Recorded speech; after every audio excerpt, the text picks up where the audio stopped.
आज बात करने वाले हैं सफलता की एक ऐसी कहानी जिसने लाख परेशानियों के बाद भी घुटने नहीं टेके। हेलो दोस्तों, मैं Abhinav Pandey, motivation speaker and corporate trainer. आज आपको सफलता की एक ऐसी कहानी बताऊंगा जिसने लाखों लोगों के जीवन में प्रेरणा देने का काम किया है। जहां में 1.25 करोड़ से भी ज्यादा की जनसंख्या होने के साथ साथ हमारा देश दुनिया के सबसे बड़े सांस्कृतिक क्षेत्र का भी हिस्सा है, जहां विभिन्न धर्मों के लोग रहते हैं। इस देश में इतनी विविधता होने के बावजूद हमारे देश में संविधान में स्थिति और समानता और अवसर की बात कही गई है। ऐसा क्वालिटी न सिर्फ हमारे लिए गर्व की बात है, बल्कि दुनिया के सभी डेमोक्रेटिक कंट्री के लिए यह प्रेरणा का स्रोत भी बन सकता है।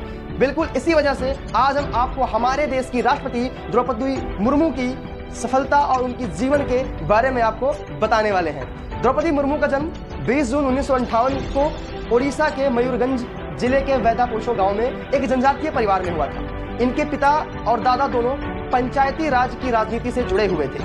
इन्होंने अपनी प्राइमरी तथा सेकेंडरी एजुकेशन कंप्लीट करने के बाद एक स्कूल में टीचर के रूप में इन्होंने अपने करियर की शुरुआत की।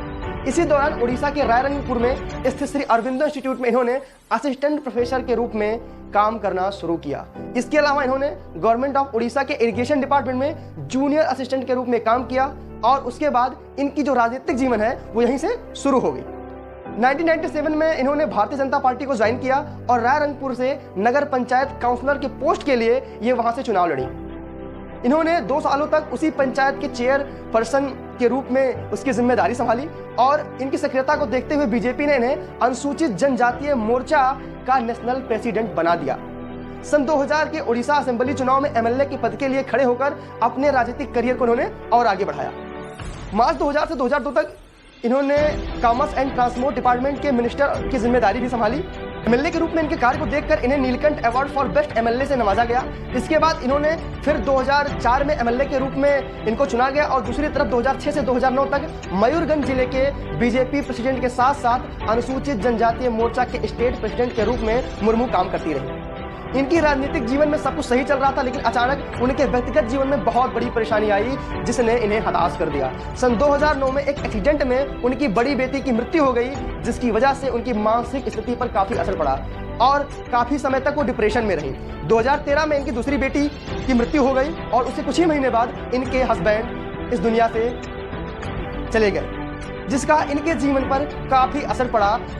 पति की मृत्यु के बाद इनके जीवन में काफी डिप्रेशन रही। इस घटनाओं से किसी भी व्यक्ति को डिप्रेशन हो सकता है, लेकिन कुछ समय बाद इन्होंने जनता की सेवा करने के लक्ष्य पर दोबारा काम किया और 18 मई 2015 को इन्होंने झारखंड की गवर्नर के रूप में इन्होंने शपथ ली। 5 साल के टर्म के लिए गवर्नर बनने के बाद इन्होंने अपने टर्म को पूरा किया और अपने कार्यकाल के ही दौरान इन्होंने ऐसे कई सारे बिल्स को रिफ्यूज किया जिन्होंने झारखंड विधानसभा ने अप्रूव किए हुए थे।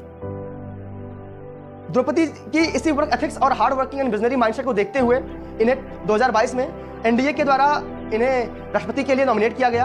देश के सबसे बड़े पद तक जनजातीय कम्युनिटी की एक महिला का पहुंचना बहुत बड़ी बात होती है, नहीं बल्कि सभी महिलाओं के लिए स्ट्रगल के दौरान इनकी कहानी लोगों को प्रेरित करेगी।